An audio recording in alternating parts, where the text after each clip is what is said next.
Would I be out of line for saying that America doesn't really have a history problem? America has a hero problem.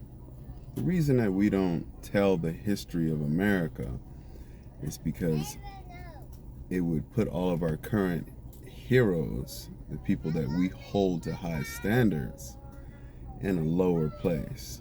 And to make those who believe in those heroes feel as though they're in a sunken place. I think that America has a hero problem before a history problem. History is going to be the history always. But if we don't correct the people that we teach these children to worship, the people that we teach these children to look up to, the people that we teach these children to idolize, then we're going to repeat the same problem.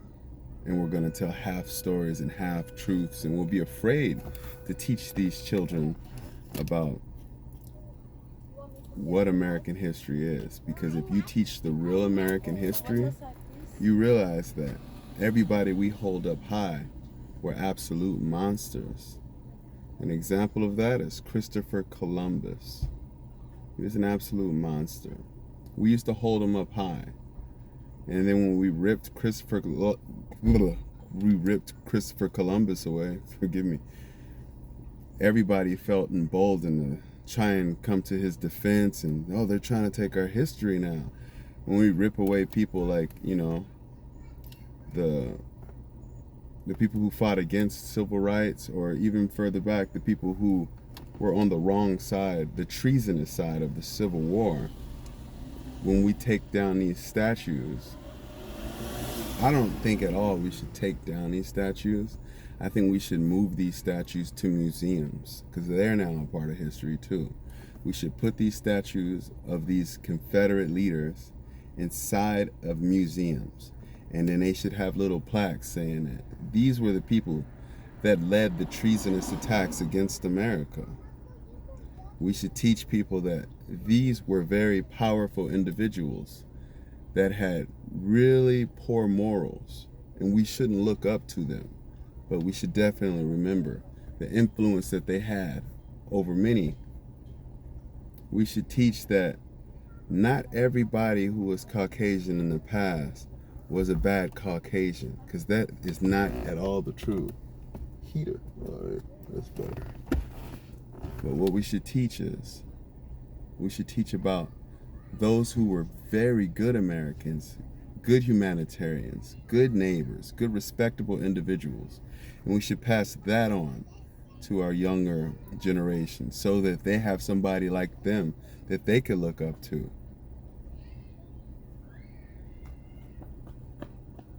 I mean, with all this being said, let's take Gandhi for an example. You learn in school that Gandhi was this great guy, this great, peaceful guy, this humanitarian. Gandhi was a sex offender. And any day today, if you put Gandhi in any place in America, he'd be locked up. Gandhi believed that he was a sexual deviant, and in his old age he used to sleep nude with his niece in order to test himself. What we would call that today in 2025, we would call that edging.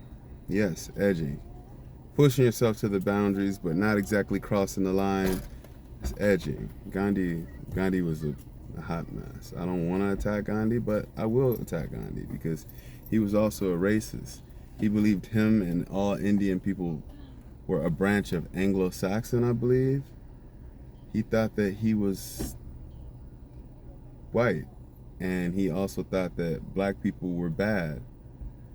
And when you think that any other race is bad, that's bad. That's like me saying all of this species is bad, even though I am that species. That's like the brown snake being mad at the green snake being mad at the white snake being mad at the red snake. They're all snakes. We're all people. And we all need to start acting like people. And we all need to participate in finding a type of hero that will do right by us for this time, for this period. I know that circumstances change over time, but the heroes that we should be picking are the heroes that apply to all, that can love all, that can appreciate all, that can respect all. But lately what we've been doing is appreciating the heroes that respect the few. So when you take away someone's hero, they're going to fight, and they're going to fight hard. So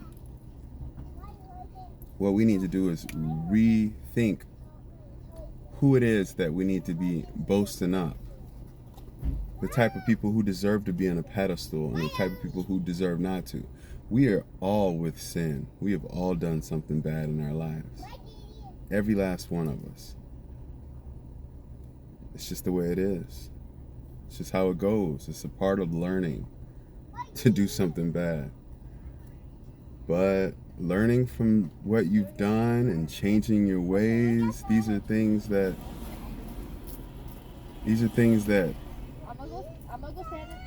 draft out who you will be towards the end of your days. We're gonna look at Malcolm X,